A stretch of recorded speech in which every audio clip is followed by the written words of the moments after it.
호르무즈 해협과 도쿄 채권 시장이 두 곳 사이에 무슨 상관이 있을까 싶으실 겁니다. 그런데 지금 이 두 곳이 완전히 같은 숫자로 움직이고 있습니다. 바로 미국의 기준금리입니다.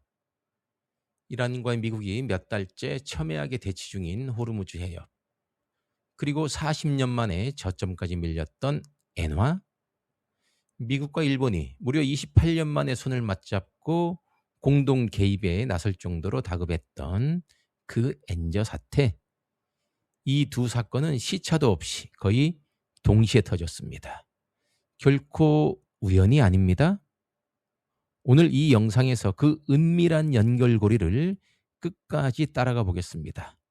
그리고 마지막에는 이 모든 거시경제의 흐름이 비트코인에 어떤 신호를 주고 있는지까지 명확하게 짚어드립니다. 시작하기 전에 미리 말씀드릴 게 하나 있습니다. 지금부터 나오는 이야기 중 환율과 금리 수치는 검증된 사실, 즉 팩트입니다. 하지만 이걸 하나로 엮어내는 인과관계는 시장의 해석입니다. 팩트와 해석을 냉정하게 구분해서 들으셔야 시장의 흔들림에 낚이지 않습니다. 우선 숫자부터 보시죠. 164엔, 지난달 말 엔화가 찍은 40년 만의 최저점입니다. 미일 당국의 공동 개입 직후 155엔대까지 잠깐 반등했습니다. 그런데 불과 며칠 만에 다시 158엔대로 올라갔습니다. 개입으로 얻은 상승분의 절반을 그대로 반납해 버린 겁니다. 일본 국채도 똑같은 패턴입니다. 10년물 국채금리가 잠깐 내려가는 듯 하더니 곧바로 다시 튀어 올라갑니다. 엔화 약세와 국채 가격 약세가 동시에 나온다는 건 시장이 정상이 아니란 뜻입니다. 보통은 통화가 흔들리면 채권이 받쳐주거나 그 반대여야 하는데 지금은 둘 다 무너지고 있습니다.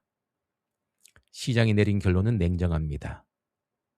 당국의 개입은 속도를 늦췄을 뿐 방향 자체를 바꾸지는 못했다는 겁니다. 이유는 뻔합니다. 미일 간의 압도적인 금리차, 일본 정부의 확장 재정, 여기에 국제 유가 상승까지 엔화를 밑으로 누르는 근본적인 힘은 그대로 살아있기 때문입니다. 일본 은행 입장에선 답이 없습니다. 엔화를 지키려고 금리를 올리면 국채 가격이 폭락해 일본 은행들이 막대한 평가 손실을 입습니다.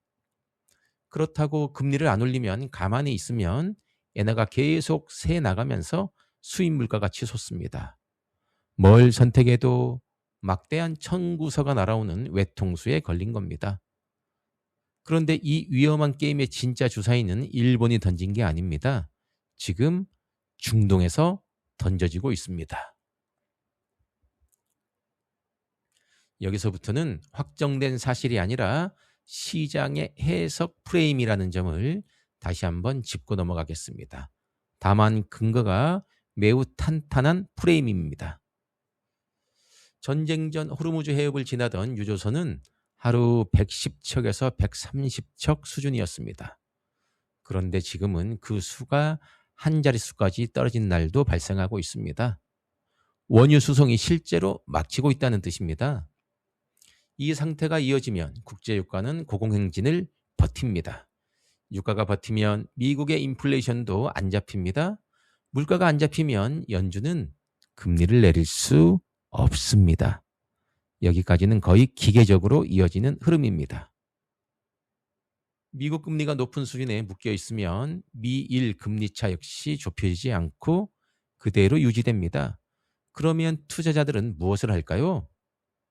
금리가 싼 엔화를 빌려 금리가 높은 달러 자산에 투자하는 엔캐리 트레이드를 계속합니다.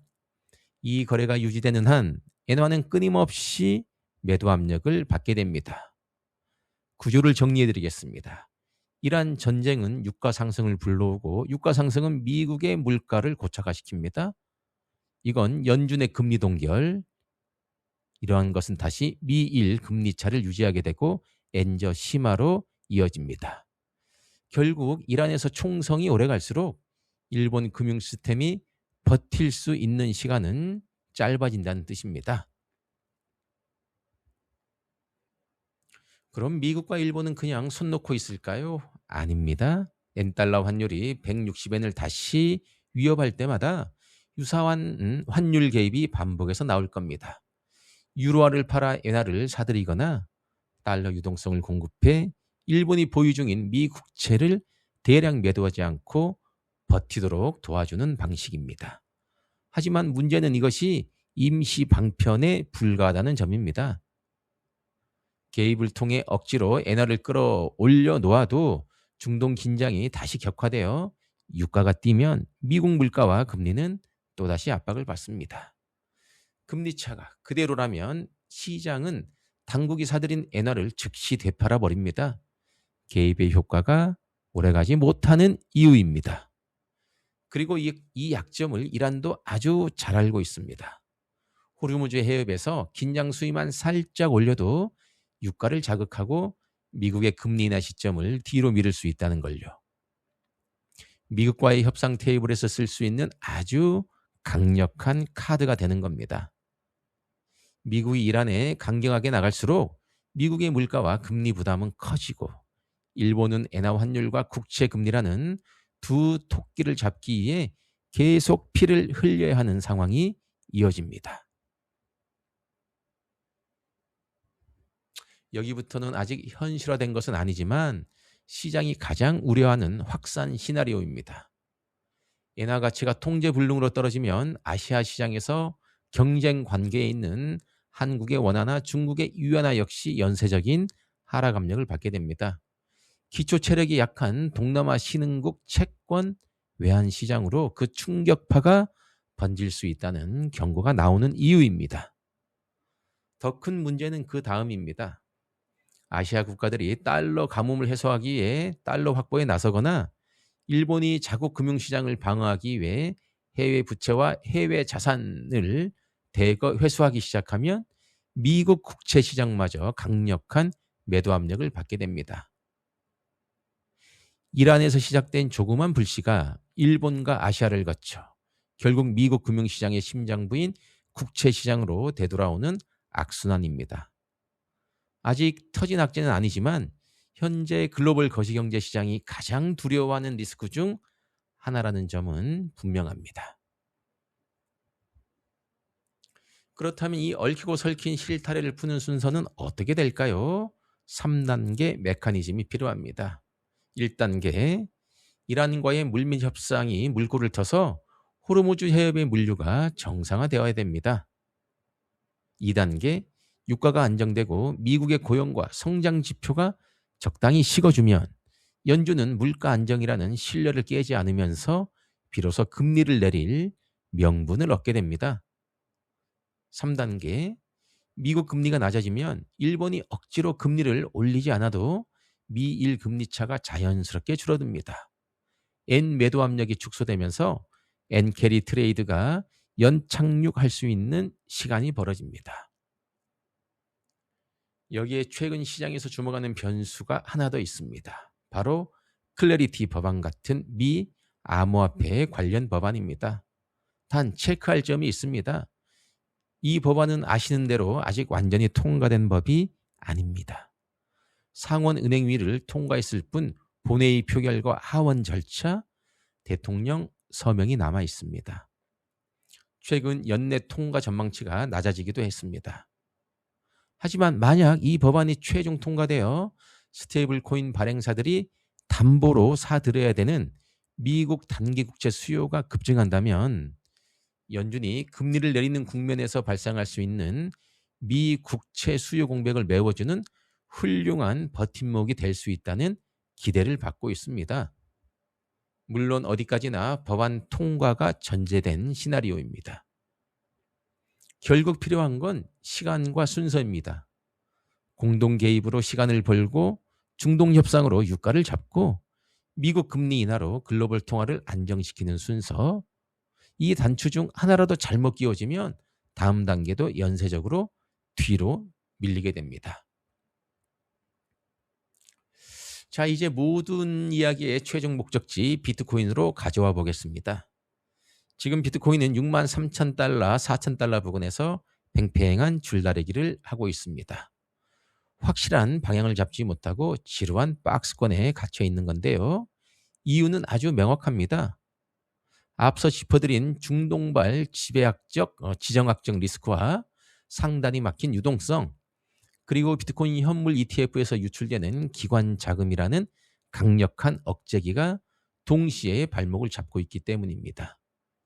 오늘 짚어본 글로벌 거시경제 구조를 비트코인 시장에 그대로 대입해보면 앞으로 펼쳐질 길은 크게 두 갈래로 나뉩니다. 첫 번째 시나리오, 리스크 해제와 유동성 장세 상방입니다. 이란과의 협상이 물꼬를 틀고 호르무즈 해협의 긴장이 완화되는 시나리오입니다. 기름값이 안정되고 미국 물가지표가 다시 하향 곡선을 그리기 시작하면 그동안 묶여있던 연준의 손발이 풀립니다. 금리 인하의 명분이 생기는 거죠. 미국 금리가 내려가면 달러 강세 압력이 줄어들고 시장에는 다시 유동성이라는 피가 돌기 시작합니다. 유동성이 공급되는 순간 가장 먼저 반응하는 건 비트코인 같은 고위험 고수익 자산입니다. 여기에 아까 말씀드린 스테이블코인 관련 법안 통과 등 제도적 호재까지 더해진다면 기관들의 진짜 자금이 대거 유입되면서 비트코인은 박스권을 뚫고 새로운 상승 국면을 맞이하게 될 겁니다. 두 번째 시나리오, 고유가 고금리의 장기화 하방입니다. 반대로 이란과의 갈등이 오히려 다시 불붙고 호르무즈 해협의 봉쇄 리스크가 재부각되는 시나리오입니다.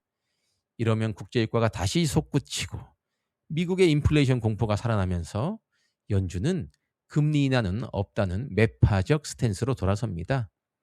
고금리가 길어지면 엔화는 물론 글로벌 금융시장의 변동성이 극에 달하게 됩니다. 이 경우 시장은 완벽한 안전자산 선호 심리로 돌아섭니다.